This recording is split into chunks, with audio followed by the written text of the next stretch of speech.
하나님의 은혜와 사랑이 성도분들에게 가득하기를 축복합니다. 여러분, 야고보서는 지푸라기 서신입니다. 이 말을 누가 했냐면 종교개혁자 마틴 루터가 야고보서를 두고 한 말입니다. 야고보서는 일명 행함을 강조하는 성경으로 많이 알려져 있죠. 그러다 보니까 또한 많은 오해를 사기도 합니다. 특히나 야고보서를 안 좋아했던 사람이 누구냐면 그 루터, 종교개혁자 마틴 루터가 야고보서를 좋아하지 않았다라는 거죠.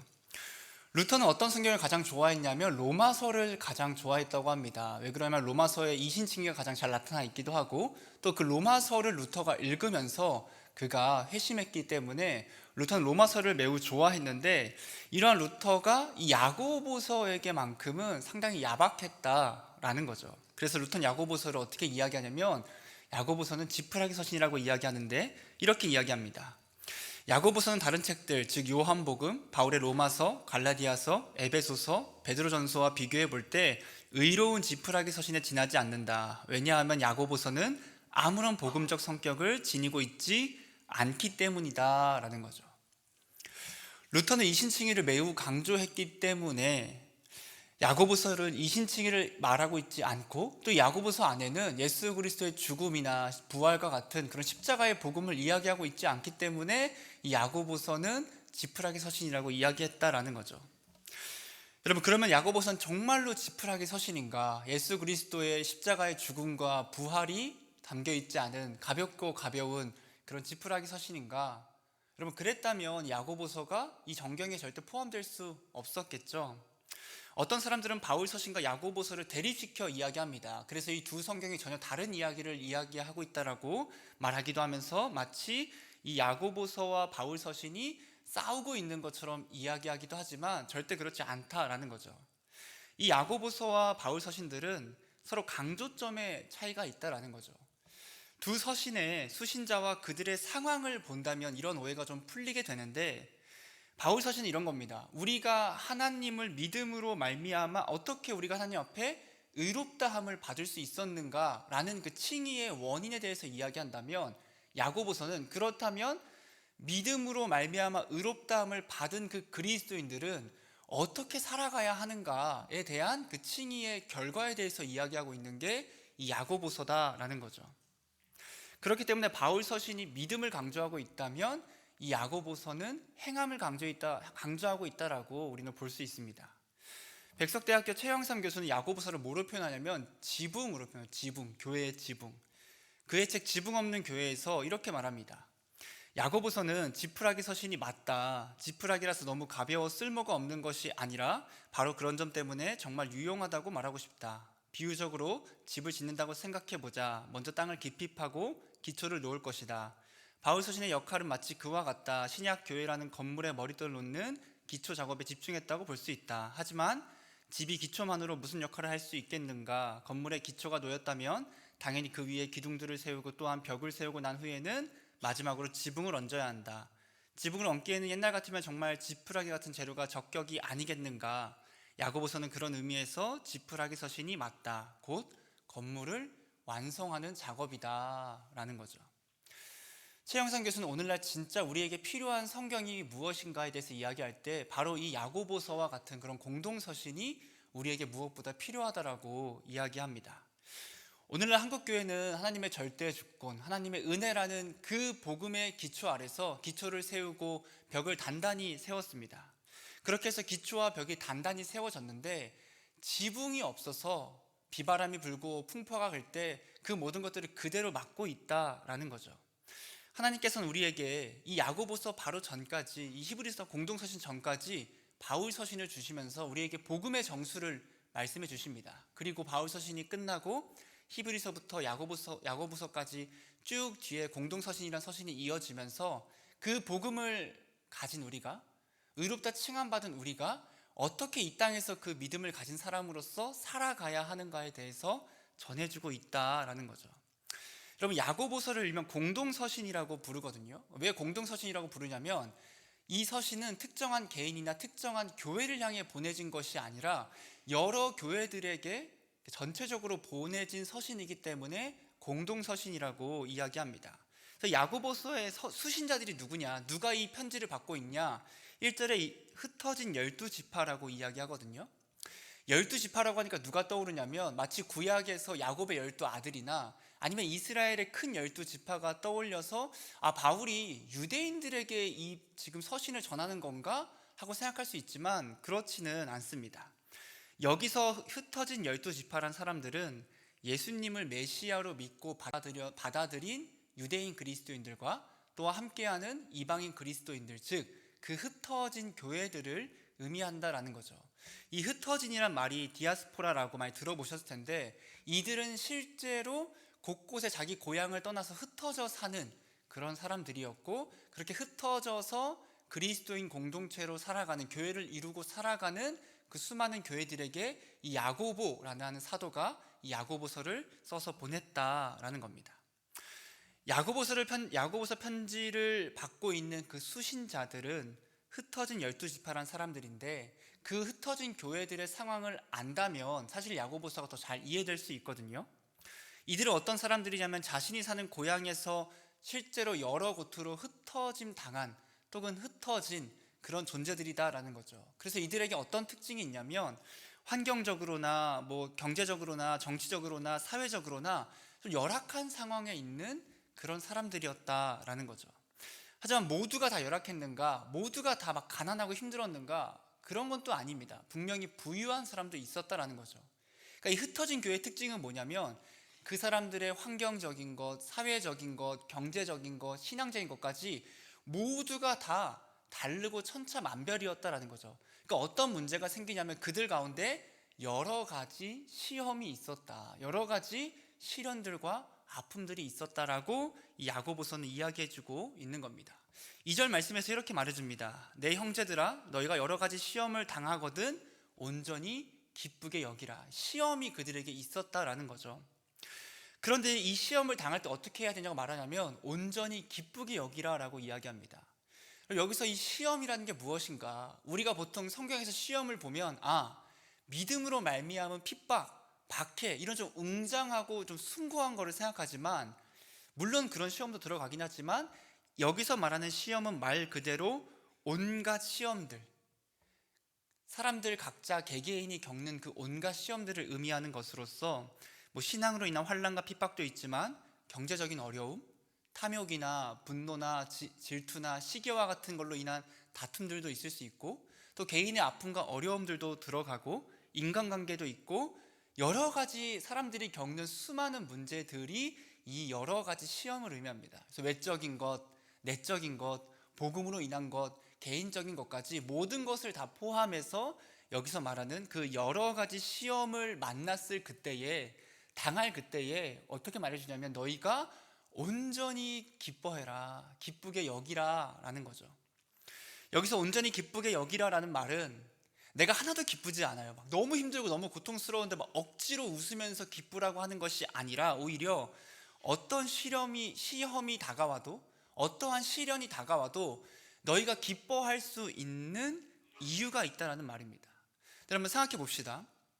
우리가 시험을 당해요, 어려움을 당해요. 그럼 그때 어떻게 기뻐할 수 있냐 하는 겁니다. 정말로 말 못할 어렵고 고민된 시험을 겪으신 분들은 이 마음을 알 겁니다. 시험 가운데 기쁠 일이 있습니까? 억지로 기뻐하라고 하면 기뻐할 수 있습니까? 내가 지금 이 어려움, 이 아픔, 이 슬픔을 왜 겪어야 하는지 도무지 알지 못하겠는데, 하나님은 어디에 계시고 하나님은 무엇을 하시고 왜 나에게 이 아픔을 주시는 것인지 도무지 이해할 수가 없고 납득할 수가 없는데, 그럼에도 불구하고 기뻐하라고 이야기하니까 그냥 억지로, 명령이기 때문에 기뻐한다면, 물론 하나님의 말씀이 맞는 말씀이어서 그렇게 해야 된다고 생각은 하지만, 인지는 하지만 진짜 그 슬픔 없이 기뻐할 수 있냐 하는 겁니다. 여러분, 우리는 억지로 기뻐하라고 사실 기쁨이 생길 수는 없다라는 거죠. 그러면 어떻게 이러한 기쁨을 발견할 수 있는가? 3절에서 그 방법을 말해주고 있습니다. 3절에 이렇게 말해줍니다. 이는 너희 믿음의 시련이 인내를 만들어내는 줄 너희가 알미라 라는 거죠. 그리스도인들에게 여러 가지 시험이 와서 우리가 흔들립니다. 어렵습니다. 괴롭습니다. 근데 그때 무엇이 보이게 되냐면 그때야 비로소 그 속에 있는 우리의 믿음의 진위가 밝혀지게 된다라는 거죠. 여러분, 시험이 올 때 믿지 않는 사람들과 믿는 사람들은 그 시험을 받아들이는 자세가 달라지게 됩니다. 믿는 사람들과 믿지 않는 사람들 모두에게 시험이 찾아오죠. 시련이 찾아오죠. 그러면 그 처음은 비슷할 수 있거든요. 어려우니까, 아프니까, 괴로우니까 좌절하고 분노, 절망, 한숨, 원망, 비난, 억울함 등이 쏟아져 나올 수 있습니다. 왜 내가 이런 일을 겪어야 합니까? 왜 이런 아픔이 있어야 합니까? 라고 하나님 앞에 원망할 수 있고 좌절할 수 있겠죠. 하지만 시작은 그럴지라도 그 과정 가운데 달라지는 게 무엇이냐면, 불신자는 그 가운데서 그 좌절, 낙담, 원망 가운데 매몰되어 살아간다면, 신자들은 그때 뭐가 발동하냐면 그때 믿음의 진위 여부가 발동한다는 거죠. 진짜 믿음을 가지고 있는 사람들은 오히려 그 가운데 소망의 근거를 발견하게 됩니다. 시험 가운데 하나님을 찾게 되고, 하나님을 찾는 걸 통해 하나님의 살아계심과 그분의 능력과 그분의 인도하심을 그때서야 비로소 경험하게 된다라는 거죠. 여러분, 우리는 예수님을 믿음으로 말미암아 구원받은 자들입니다. 여기 있는 모든 성도분들은 구원의 확신이 있다고 믿고 모두가 구원받으시고 그러게 믿음이 있는 분들일 겁니다. 그런데 그 믿음이 언제 밝히 보여지냐면 시험을 당할 때다라는 거죠. 우리는 평안하고 안전할 때 이 믿음이 참 밝게 드러나면 너무 좋겠죠. 하나님이 나에게 이런 큰 은혜를 주시다니 하면서 영원토록 그 평안함이 지속되면 너무 좋겠지만, 우리가 아담과 하와가 타락하고 우리 또한 그 죄성이 계속 있는 관계로 이 땅에서 완전히 부패한 사람으로, 그런 존재로 살아갈 그때에 우리는 평안하고 안전하다 그럴 때에 오히려 하나님을 멀리합니다. 그런데 우리에게 시련이 찾아올 그때에, 시험이 찾아올 그때에 오히려 하나님을 찾고 하나님께 향하게 되고 그 믿음이 드러나게 된다라는 거죠. 여러분, 그런데 단순히 시험을 통해서만 우리의 믿음의 진위 여부가 가려지기 때문에 기뻐해야 한다는 것이 아니라, 이러한 시험을 통해서 우리가 하나님의 믿음, 하나님의 살아계심과 하나님의 능력을 경험함으로 말미암아 뭘 갖게 되냐면 인내를 갖게 되는 겁니다. 인내. 4절 말씀을 우리 앞에 보고 한번 읽어볼까요? 시작. 인내를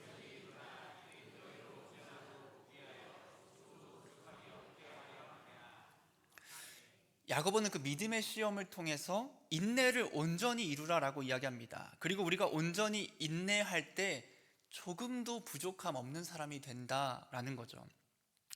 신자의 믿음은 시험을 만날 그때의 진위가 밝히 드러나서 그 믿음을 통해서 하나님의 살아계심과 그의 능력을 경험하게 되고, 그때 인내가 나타나게 됩니다. 그리고 그 기나긴 인내를 통해 성도에게 주어지는 것이 무엇이냐면 온전함이 주어진다라는 거죠. 여러분, 인내라고 하는 것은 그냥 내 힘으로 꾹꾹꾹 참는 것이 아닙니다. 왜 그러냐면 우리의 힘으로는 절대 인내할 수 없기 때문이다라는 거죠. 그럼 어떻게 인내할 수 있는가? 그 인내를 가능하게 해주시는 그 하나님을 붙잡고 그분께 기도하고 그분께 의지함으로 말미암아 우리가 하나님께 주시는 그 인내라는 능력으로 시험 가운데 인내할 수 있다라는 겁니다. 그렇게 인내할 때 우리는 어떤 사람이 되냐면 하나님의 온전한 사람이 되는 겁니다. 이 온전함이라는 것은 이 땅에서 우리가 인내했을 그때에 부자가 되고 건강해지고 모든 것이 다 얻어지는 그런 충만함을 이야기하는 것이 아니라, 궁극적으로 하나님의 사람으로서 온전해지는, 즉 종말론적인 말씀이다라는 거죠. 이 땅에서는 수많은 시험과 어려움 가운데에서 괴로울 때가 분명히 있지만, 그 시험 가운데 믿음을 가지게 되고 그 믿음 가운데 인내하게 되고 그 인내함으로 말미암아 그 온전한 하나님의 사람이 되는 그 소망을 가지게 된다라는 겁니다. 그래서 12절에 보면 이것을 생명의 면류관이라고 이야기해주고 있는 겁니다. 여러분, 이 말씀을 가만히 보면 한 가지 떠오르는 말씀이 있을 수 있는데, 그게 뭐냐면 로마서 5장 3절과 4절입니다. 우리 앞에 보고 한번 읽어볼까요? 다만 이뿐 아니라 우리가 환난 중에도 즐거워하나니 이는 환난은 인내를, 인내는 연단을, 연단은 소망을 이루는 줄 알미로다. 야고보는 뭐 어떻게 얘기하고 있죠? 시험 가운데 믿음으로 인내해라. 그리고 그 인내할 때 온전한 하나님의 사람이 된다라고 이야기하고 있고, 바울은 어떻게 이야기하나요?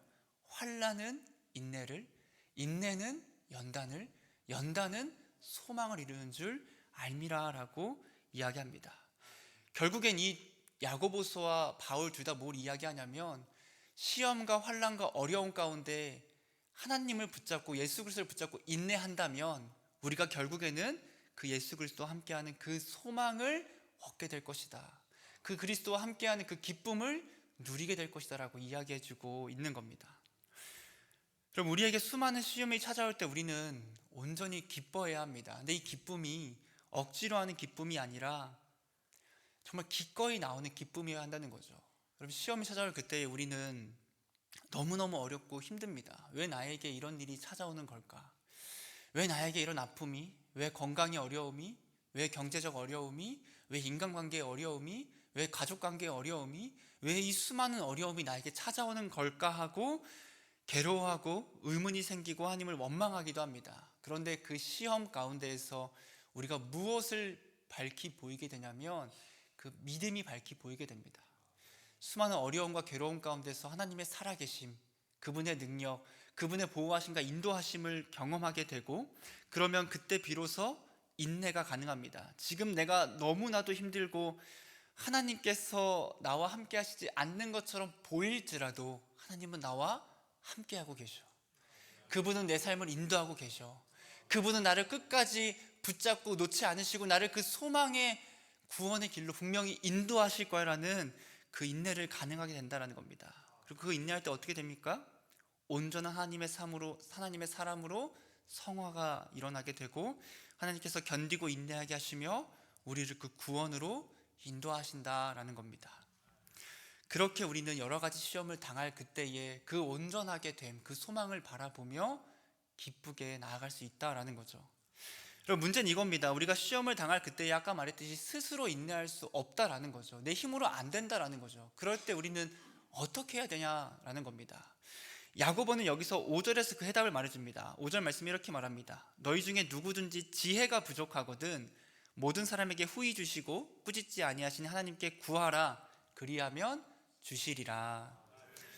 야고보는 지혜가 부족하거든 지혜를 구하라라고 이야기합니다. 지혜를 구하는 이유는 어떤 거냐면 똑똑해지기 위해서 잘난 맛으로 살기 위해서가 아니라 인내하기 위해서 지혜를 구하라라는 겁니다.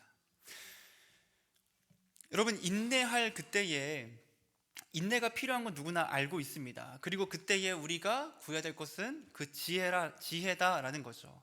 시험 가운데 하나님의 뜻, 하나님의 그 말씀과 그분의 계획을 알 그때에 비로소 우리는 인내할 수 있게 된다라는 겁니다. 그 하나님의 뜻을 알기 위해서는 하나님의 지혜가 필요하다라는 거죠. 중요한 건 무엇이냐면 우리가 지혜가 부족해서 그 지혜를 구하면 하나님께서 어떻게 하시냐면 모든 사람에게 후히 주시고 꾸짖지 아니하신다라는 거죠. 하지만 이렇게 생각할 수 있습니다. 하나님은 정말로 모두에게 다 응답하시고 주시는가 하는 거죠. 여러분, 어떻게 생각하십니까? 여러분, 기도 많이 하시잖아요. 기도한 모든 것이 다 그대로 이루어지셨습니까? 하나님께서 후히 주셨습니까? 모든 걸 다 그대로 주셨습니까? 사실 그렇지 않을 때가 참 많다라는 걸 우리가 느끼기에, 여러분, 그러면 야고보가 지금 뭘 하고 있는 걸까요? 거짓말하고 있는 겁니까? 성도들에게 그러지 않을 수 있지만 그냥 이 성도들을 격려하고 권면하기 위한 거짓말을 가미한 이야기인가? 아니면 야고보에게만 해당되는, 나는 그렇게 되는데 너희 안 돼? 나는 기도하면 다 이루어지는데 너희도 기도해봐 라고 하는 그런 이야기인가? 여러분, 이 둘 다 아니다라는 겁니다. 여러분, 하나님께서는 우리에게 언제나 후히 주십니다. 아낌없이 주시고, 우리가 알아야 할 건 무엇이냐면 그 대신에 내가 원하는 걸 주시지는 않을 수 있다는 거죠. 하나님의 계획과 하나님의 선하신 뜻에 따라 하나님께서 무조건 후히 주십니다. 여러분, 그거 아십니까? 우리 하나님께 기도할 때 내 기도가 그대로 이루어지지 않으면 하나님께 이렇게 이야기합니다. 하나님, 왜 내 기도를 들어주지 않으시나요? 하나님, 왜 내 기도에 응답하지 않으십니까? 라고 하나님께 한탄하죠. 반대로 내가 기도한 거가 그대로 이루어지면 하나님 감사합니다, 내 기도에 응답해 주셨군요 라고 이야기합니다. 여러분, 하지만 하나님은 우리 기도에 응답하시거나 응답하지 않으시는 게 아니라 하나님은 언제나 100% 응답하시는데 단 그 응답은 우리의 기대와 다를 때가 있다는 겁니다. 때로는 그 응답이 지연되거나 아니면 우리의 생각과 다른 방식으로 이루어지거나 아니면 그 응답에 대해서 응답하지 않으심으로 응답하신다라는 거죠. 여러분, 이런 겁니다. 내 자녀가 얼마나 우리가 자녀에게 다 사주고 싶은가요? 얘가 원하면 모든 걸 다 주고 싶죠. 근데 청소년 자녀가 이렇게 이야기하는 겁니다. 어느 날, 엄마 아빠, 나 스트레스가 너무 많이 받는데 나 술 좀 마시게 술 좀 사줘, 이러는 거예요. 그러면 그래 내 아들아 너가 갖고 싶다는 게 다 줄게 라고 합니까?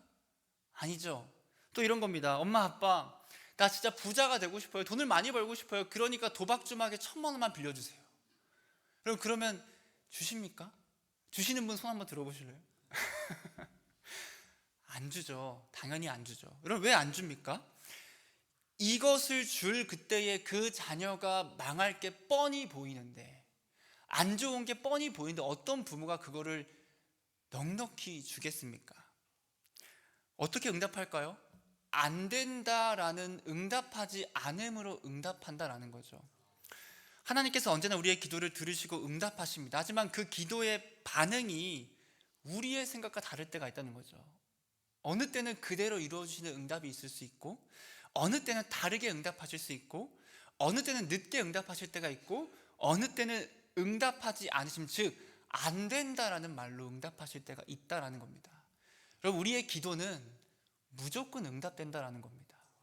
단 내가 원하는 대로는 안 될 수 있다는 것을 우리는 알아야 하고, 그렇기 때문에 하나님께 언제나 기도하고 간구해야 한다라는 거죠. 야고보는 지혜가 부족하거나 하나님께 구하라라고 합니다. 여기서 구하는 것은 잘못된 것을 구하는 것이 아니라 하나님의 것을 구할 때 하나님께서는 넉넉히 주신다라는 거고, 꾸짖지 않으신다는 겁니다. 너 저번에도 지혜 구해놓고선 또 지혜를 구하냐? 내가 저번에 그렇게 줬는데 또 달라 그러냐라고 하시는 것이 아니라, 우리가 은혜와 사랑을 구할 때 내가 너에게 얼마나 많은 사랑을 줬는데 뭘 또 사랑이야, 그만 좀 사랑해라 라고 하는 것이 아니라, 꾸짖지 않으시고 후히 주시는, 넉넉히 주시는, 아낌없이 주시는 게 우리의 하나님이시다는 겁니다. 지혜를 구할 때마다 주시고, 사랑을 구할 때마다 주시고, 은혜를 구할 때마다 주시는, 무한하셔서 영원토록 우리에게 무한히 주실 수 있는 게 우리의 하나님이시다라는 거죠. 여러분, 하나님은 우리에게 기도하기를 원하십니다. 우리가 기도하는 그 이유는 무언가를 얻어내기 위해 기도하는 것이 아니라 하나님을 향한 이 전적인 신뢰의 고백이 기도입니다. 내가 하나님을 온전히 믿고 있고 또한 하나님께 영광을 돌리는 그 모습이 기도다라는 거죠. 그렇게 기도할 때 야고보서는 어떤 마음을 가지지 말라고 하는가? 6절 3반절이 이렇게 이야기합니다. 오직 믿음으로 구하고 조금도 의심하지 말라. 의심하지 말라는 거죠. 왜 의심하지 말아야 한다는 건가? 기도라는 건 하나님을 향한 전적인 신뢰와 전적인 고백으로 우리의 신앙을 나타내는 건데, 그 가운데 의심이 들어가면 어떻게 되죠? 전적인 신뢰가 되지 않는 겁니다. 하나님을 향한 의심 가운데 기도하고 그분을 의지하지 말라라는 거죠. 우리가 구할 때 중요한 게 있는 게, 조금도 의심하지 말고 믿음으로 구해야 합니다. 그렇게 믿음으로 구해야 하는데, 반대로 의심하며 구한 사람에게 어떻게 해야 한다고 말을 하는가? 6절 하반절에 이렇게 이야기합니다. 의심하는 자는 마치 바람에 밀려 요동하는 바다 물결 같으니. 이 말씀을 보면서 누가 떠올랐냐면 베드로가 떠올랐습니다. 오병이어 사건이 있은 후에 예수님은 기도하러 산에 가시고 제자들은 배를 타고 바다로 가게 됩니다. 근데 밤 사경에 그 바람이 요동치면서 파도가 너무 거세다 보니까 이 제자들이 수많은 두려움과 위험에 처하게 되는데, 그때 예수님이 물 위로 걸어오시게 되는 거죠. 그 모습을 보고 베드로가 이렇게 이야기합니다. 주님, 만약에 주님이시면 나를 명하여 물 위를 걷게 해주세요.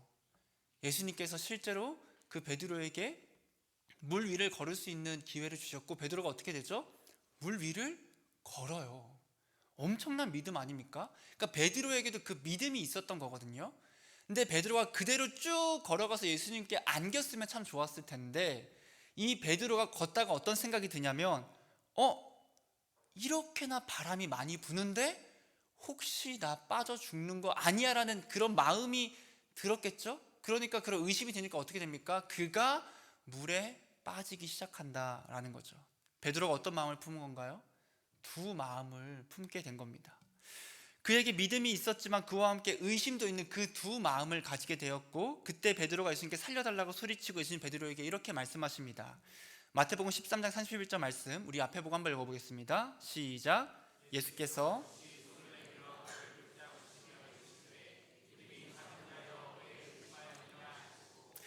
믿음이 작은 자여 왜 의심하였느냐라고 예수님께서 말씀하신다라는 거죠. 야고보는 또한 똑같이 우리가 하나님께 구할 그때에 의심하지 말 것을 이야기해 주는 겁니다. 그럼 왜 의심하지 말아야 하는가? 마지막으로 7절 8절 말씀 함께 보겠습니다. 같이 읽겠습니다. 시작.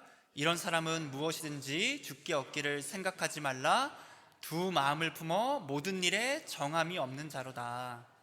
의심하는 자는 무엇이든지 주께 얻을 생각하지 말라. 왜 그런가? 그 사람은 두 마음을 품어 정함이 없다라는 겁니다. 하나님께 구할 때 하나님이 과연 내 기도를 들어주실까? 내 기도가 과연 하나님께 상달이 될까? 또는 뭐 기도한다고 되겠어, 그냥 한번 해보지, 안 되면 그냥 내 힘으로 하지라는 그러한 두 마음을 품어서는 안 된다라는 겁니다. 여러분, 가시나무라는 곡이 있습니다. 저는 이 곡을 조성모 씨가 원래 부른 줄 알았거든요. 제 나이 땐 조성모 씨가 부른 거였는데, 실제로 보니까 시인과 촌장의 하덕규라는 사람이 원곡자인데 이분이 목사님이시더라고요. 하덕규 목사님. 이 하덕규 목사님께서 이 곡을 쓸 때 이런 마음이었다고 합니다. 자신이 예수님을 영접했음에도 불구하고 그 죄악 때문에 너무너무 괴로웠는데, 어느 날 가시나무 넝쿨 사이에 피 흘리고 계신 예수님의 형상이 머릿속을 스치듯 지나가면서 이 곡의 가사를 10분 안에 썼다라고 하는데, 이렇게 가사가 있습니다. 내 속엔 내가 너무도 많아 당신의 쉴 곳이 없네. 내 속엔 헛된 바람들로 당신의 편할 곳 없네. 내 속엔 내가 어쩔 수 없는 어둠 당신의 쉴 자리를 뺏고, 내 속엔 내가 이길 수 없는 슬픔 무성한 가시나무 숲 같네. 여기서 당신은 예수님입니다. 우리 안에 나라는 자아가 너무 많아서 예수님이 쉴 곳이, 예수님이 있을 곳이 없고, 그 가시를 통해서 예수님이 내 마음에서 오히려 상처를 입으시는 그 말을 해주고 있다는 거죠. 여러분, 우리가 두 마음을 품을 때 이런 마음인 겁니다. 내 속엔 내가 너무도 많아서 예수님이 들어가, 예수님이 함께해서 쉴 곳이 없네 라는 거죠. 하나님도 믿지만 세상도 믿어서 하나님과 세상 사이에 갈팡질팡하는 우리의 모습이 있다라는 겁니다. 그래서 나에게 이득되는 쪽을 선택하려고 하는 우리의 모습, 기도하다 되면 좋고 안 되면 내 마음대로 알아서 하지라고 하는 이 모든 마음은 두 마음을 품은 잘못된 모습이다라는 거죠. 여러분, 세상과 믿음이 언제나 우리 마음에서 부딪힙니다. 저도 항상 이 두 마음이 부딪히는 것 같습니다. 여러분, 제가 정말 부러운 사람들이 누구냐면 하나님께 진짜 신실한 사람들이 너무 부럽거든요. 제가 그러지 못해서. 근데 이게 어떤 사람들이냐면, 이런 사람들은 제가 설교를 하면서 말로 설명하려고 하는데 설명이 잘 안 돼요. 그냥 그런 사람들은 눈에 보여요. 와, 이 사람은 진짜 하나님만 사랑하고 있다는 게 보이거든요. 그런 사람들은 하나님을 위해 살아가고 있구나, 그분을 위해 몸부림치고 있구나, 그분을 위해 고민하고 있구나, 하나님 앞에 순수함을 가지고 계산하지 않고 그 마음에 내가 너무 많은 게 아니라 하나님만 가득하구나 하는 그 신실한 사람들이 있다라는 겁니다. 여러분, 저는 그게 잘 안 되는 것 같습니다. 항상 두 마음이 뭡니까? 열 마음, 스무 마음이 가득하죠. 하나님과 돈, 하나님과 사람, 하나님과 쉼, 하나님과 쾌락, 하나님과 나의 게으름, 하나님과 나의 스마트폰의 수많은 재밌는 것들, 하나님과 나의 나태함 등 온전한 믿음이 아니라 바람이 불면 나 빠지는 거 아니야? 나 죽는 거 아니야? 안 되는 거 아니야? 라고 하는 그 베드로의 두려움과 같은 수많은 의심 가운데 있는 그 두 마음을 우리 모두가 품고 있다라는 겁니다. 성도 여러분, 우리가 이러한 두 마음을 품지 않기를 바랍니다. 야고보는 첫 번째 이렇게 얘기했습니다. 여러 가지 시험을 당할 때에 기쁘게 여기라는 거죠. 왜 기쁘게 여길 수 있는가? 이 두 마음을 없애고 온전히 하나님만 사랑하므로 말미암아 그 수많은 시험 가운데서 인내를 얻게 되고, 그 인내 가운데 온전함을 이룰 수 있기 때문에 오직 주님만 사랑하며 수많은 어려움 가운데 기뻐하라 라고 이야기해 주는 겁니다. 수많은 어려움이 있으십니까? 아픔이 있으십니까? 눈물 가운데 살아가십니까? 하나님을 바라보시기 바랍니다. 그리고 그 주님으로 말미암아 수많은 시험 가운데서도 기뻐할 수 있는 우리 모두가 되기를 주님의 이름으로 소망합니다.